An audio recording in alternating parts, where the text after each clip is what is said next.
All right, look is inverted. Change equip item to R. And third person camera to F. Perfect. Back, back, back, back. Hey, this is Jeff, and here's a thing that happened. A couple conversations in the comments recently reminded me of Oblivion, which is one of my favorite games of all time. I had a little nostalgia attack, but I didn't want to drag out the Xbox, and I only had the base game on my PC, no Shivering Isles. So I ordered the 5th anniversary DVD, and you probably already noticed something different. Tú, te he visto. Deja que te vea la cara. Sí, tú aparecías en mis sueños. Entonces las estrellas estaban en lo cierto, y este es el día señalado. Que los dioses me den fuerza. What's happening? And why are you speaking Khajiit, or whatever that is? Unos asesinos atacaron a mis hijos y yo soy el siguiente. Mis cuchillos me van a sacar de la ciudad por una ruta secreta.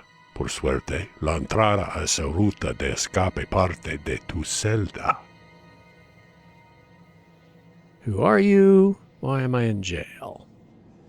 And how much skooma did I do? Because either everybody spoke a different language the last time I was in Cyrodiil, or I have brain damage. So, why am I in jail? In classic Bethesda fashion, we don't know. Puede que los dioses te hayan traído aquí para que nos encontráramos. En relación con lo que has hecho, no tiene importancia. No te recordarán por esto. Maybe I'm here because the gods brought me here so we could meet, but he doesn't care what I did. That isn't what I'll be remembered for. And good, because I'm sure it was probably pretty embarrassing. So, who are you? Because you are not Patrick Stewart. Soy tu emperador, Uriel Septim. Por la gracia de los dioses, sirvió a Tamriel como su soberano. Eres un ciudadano de Tamriel, y como tal también debes servirle a tu manera. What must I do? I go my own way. Yeah, I'm just a drunk Breton, and he's talking about assassins and secret tunnels and stuff way above my pay grade. What must I do? Encontrarás tu propio camino. Ten cuidado, habrá sangre y muerte antes de que todo acabe. It was clearly labeled as the US English version when I bought it, so imagine my surprise when this arrived. But it runs just fine, so why not? Plus, it'll add a whole new dimension to role-playing a character from another country.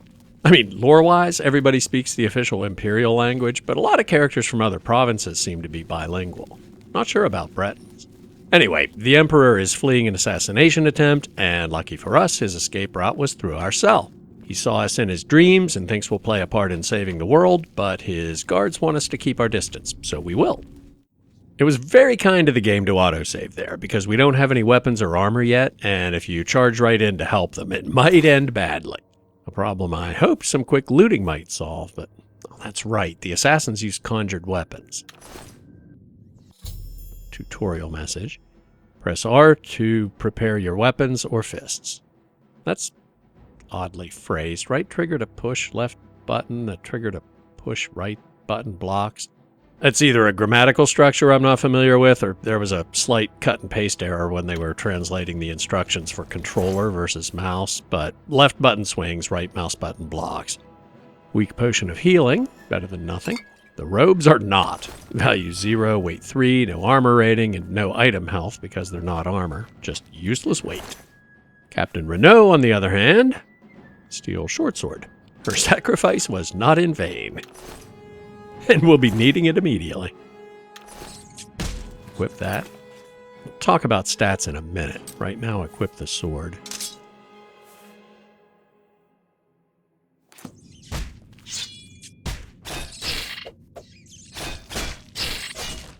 What would a fantasy game be without tutorial rats? Broadly speaking, I'm a bit more into science fiction than fantasy, but truth be told, I probably like this game better than anything in the Fallout franchise. And you know how much I love Fallout. Please don't unsubscribe if that sounded like blasphemy. Another tutorial message. Press story. journal, I guess, to see your diary, which is tabbed by default, just like a Pip-Boy. You can use it to see your character attributes, equip armor and weapons, and choose, don't know the word, but I know the game. It's got to mean spells. Speaking of spells, what do I have? Not much. Greater Powers, Star of the West, and Voice of the Emperor, because I'm a Breton. And yeah, Hechizos means spells. They have my heal spell labeled Fireball, but Flare, which is a weak fireball, is correct. Okay. Yeah, Oblivion is like Skyrim or Fallout in that you don't choose a class when you make your character, at least not in any restrictive sense. It develops as you play. The way you manage your character's skills and attributes in the Elder Scrolls games actually makes more sense to me than in Fallout. You always start with a couple basic spells, and that's up to you whether you learn more and become a powerful mage, or completely ignore them and become a swordsman, or a thief, or a jack of all trades. Also like Skyrim, it's always stealth archer. But not this time. I'm feeling mage. Which is not to say I'm going to completely ignore bows. I'll take those iron arrows. And any armor is better than my prison rags. And some lockpicks.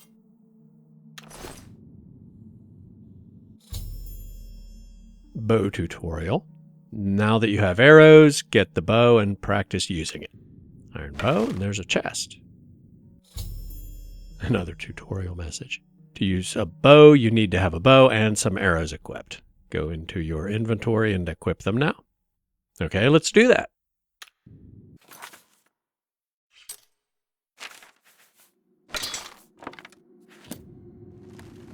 Now the chest. Nope. Now you're ready to practice with your bow.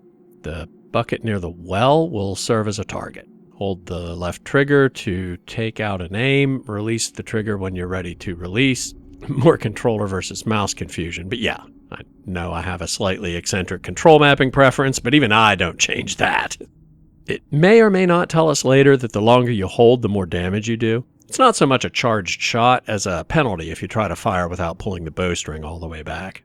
Might take some getting used to if you're used to shooting from the hip in Fallout, but that obviously wouldn't be very realistic with a bow. And now we get the lockpicking tutorial. It's a minigame, but completely different from Fallout, and somehow even more annoying. If you have a lockpick, you can try to open most locks. Move it up inside them and move the clavijas, tumblers. Did not know the word for that, but I know the game. When it gets to the top of the lock, click left button to secure it in place. When they're all up, the lock opens. It doesn't tell you that harder locks have more tumblers, and if you don't click at the right time, they all fall, even ones you've already got to stick in place. And like that, you only get so many failed attempts before your lockpick breaks. Gold and sapphire, apparently. Now it's time to test the bow. Good job. I mean, there are people in real life who are shockingly fast with bows and still accurate, but at this point in the game, Legolas, you are not. Anyway, if I was making a top 10 list of my favorite games of all time, I'd have a hard time putting them in order. Skyrim might or might not even make the list, but this, Fallout 3, and New Vegas definitely would, and I honestly can't say where they'd fall. However, if you go by something strictly objective like hours played, this beats both of them. It might be number one, definitely top 3, but I can't say for sure because the other 2 contenders predate games keeping track of that. Doom, the 90s version, and CivNet, the second Civilization game. One more turn and then I'm going to bed. Next thing you know, the alarm for work is going off. This goblin has another weak healing potion and some scrolls. No, sorry, that's a weak Restore Magicka potion. Not sure what killed it. Maybe the rats. The lore in the Elder Scrolls might be the deepest in any game franchise ever, including some based on movies. And the way they handle continuity issues over a long-running series is pure genius. First, you get an absolutely insane amount of lore from books, which, unlike Fallout 3 and New Vegas, are completely readable, but they're like real books in that, in-game, they're written by different people in different eras. So the game writers purposely give them different perspectives and sometimes outright contradictions. It's not just a CYA for continuity errors, it actually serves the plot. Door opened with iron. Not sure why Yahweh is abbreviated, but key.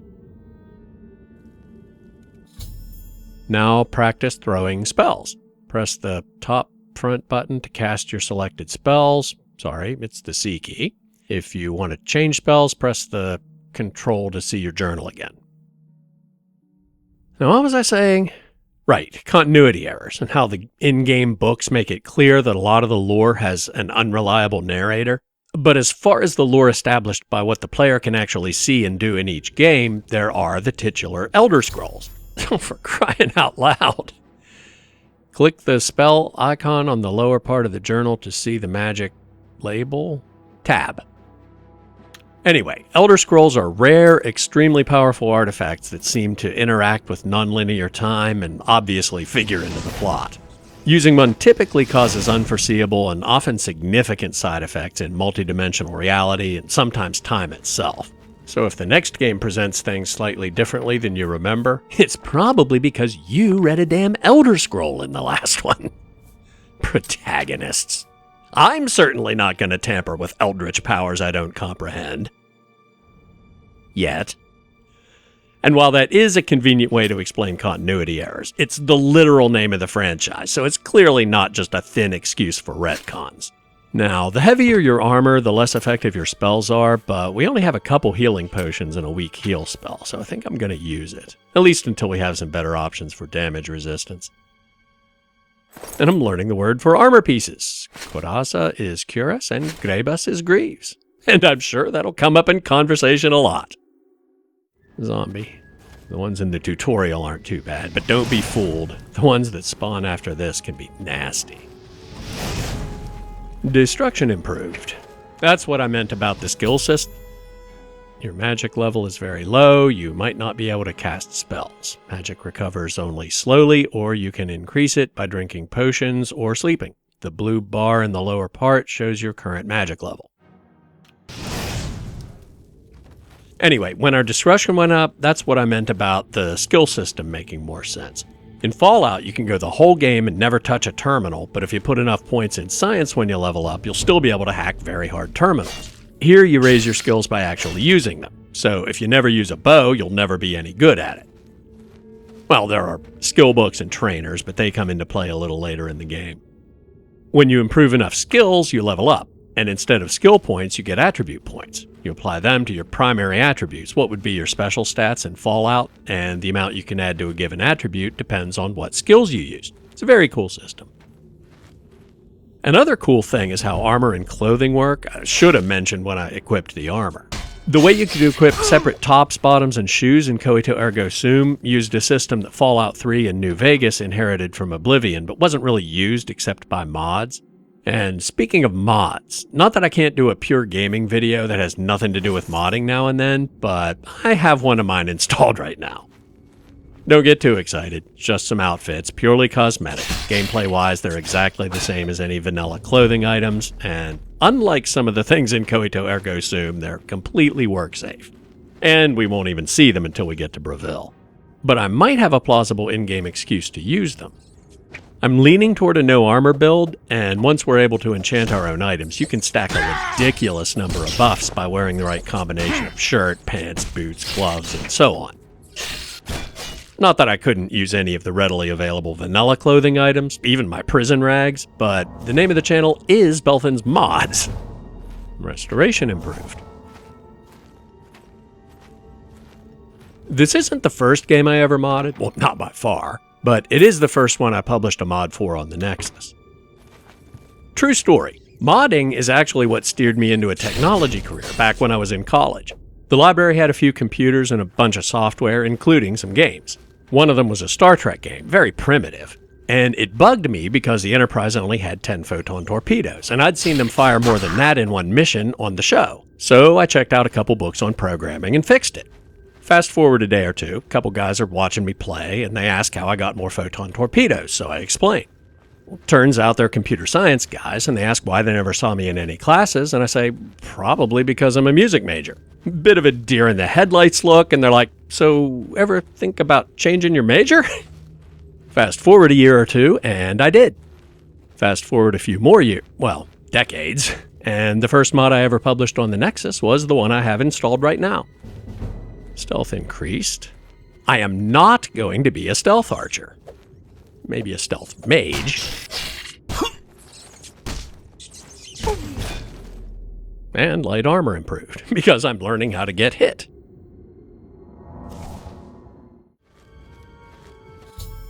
The something that's here ahead hasn't seen you yet. Maybe you can pass close to it without it realizing. To go into stealth mode, press the left stick down, or control key, not using a controller. And I'm already sneaking. Jeez. Observe how the crosshairs, I guess, change to an eye while you spy. Sneak. While the eye stays almost invisible, nobody can see you. If the eye becomes more evident, you're at the point of being detected. Way ahead of you. The sneak system is very similar to Fallout, at least how you sneak, although I have no idea how similar the detection calculation is. The way the eye fades in and out to reflect how aware nearby enemies are has pros and cons compared to the discrete, hidden, caution, danger levels in Fallout. On one hand, it's nice to know when you're doing something that's raising your detection level so you can stop before you cross a threshold.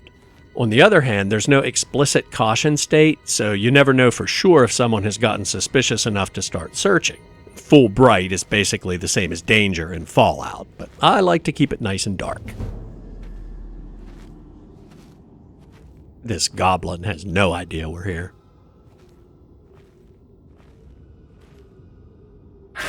Whoa, sneak attack didn't one-shot it. See? Not a stealth archer. Another thing with pros and cons, the compass doesn't show NPCs and creatures.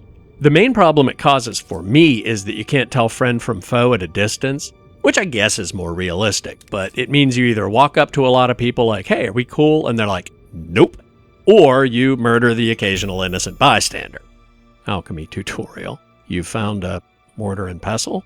Equip it to create potions or poisons with ingredients that have similar effects. Your ability as an alchemist will make your creations more powerful. Yeah, there's crafting galore in this game. Alchemy and enchanting can get ridiculously good, although it doesn't have a blacksmithing feature like Skyrim. Anyway, I'll probably play it friendly and take a few sucker punches until the first time Juan gets his ass kicked by somebody he should have just nuked from orbit. And of course, not having enemies on the compass at all is bad if you like being able to see them before they see you, or good if you like things a little more hardcore. I recently did an analysis of the factors that determine your compass range in New Vegas, and presumably Fallout 3 as well. I'll put a link in the description, but the relevant bit here is low perception reduces the compass range a lot. Oddly, high perception barely expands it at all. I bring it up because I don't think having enemies on the compass is a crutch. I think it actually improves role-playing. You see in-game benefits from making a character with high perception. I wish it leaned into it a little harder. But I can't blame Oblivion for not having it because perception isn't a stat in this game. Knock these logs down, soften up whatever's down there. You have strength, intelligence, endurance, agility, speed, willpower, personality, and luck. But now's not the time to talk about that. Anybody survive down there? Yes.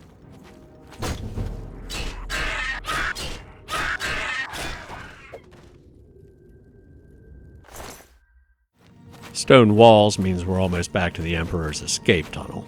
That hole in the wall. We should find an defensible spot and protect the Emperor until help arrives. Help? What makes you think help will get here before more of those bastards? We need Here to they get the come Emperor again! out of here. Yeah, the voice acting is actually all in English. I dubbed the Patrick Stewart intro myself because April Fool's Day.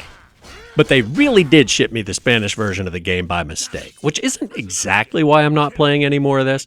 The menus are fine, and I probably wouldn't have too much trouble if the voiceover was in Spanish, but hearing the dialogue in English when the subtitles are in Spanish... They cannot understand why I trust you. They've not seen what I've seen. How can I explain? Listen, you know the Nine, how they guide our fates with an invisible hand. That breaks my brain for some reason. Anyway, that's it for now. As always, thanks for watching. Like, subscribe, turn on notifications, leave a comment, y te veo pronto.